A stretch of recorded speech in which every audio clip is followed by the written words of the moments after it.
না তো এটা হইছে বেতের লাঠি মানে ডান্ডা। কি হইছে তোমার এমন কথাছো? এই যে আমি কইতেছি কি হইছে, আমি শান্তির লেগে তোকে বিয়ে করছিলাম, এখন তোর আমার এমন শান্তি দিতেছস, মানে যা করস তিনজন মিল্লা করস।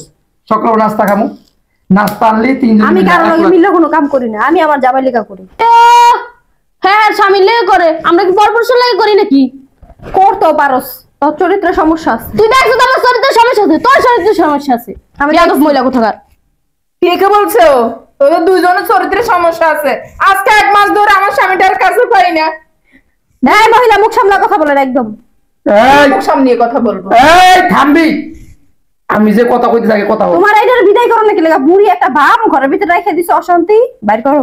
এই যে হল, এখন সকাল নাস্তা তিনজন এক লগে দেশ, কোনদিকে রওনা দিলে যে জামা কাপড় চাই 3 বউ 1 লাখ লই আস, তুই কস আমার তুমি তো এই জায়গায় খারাপ হয়েছো।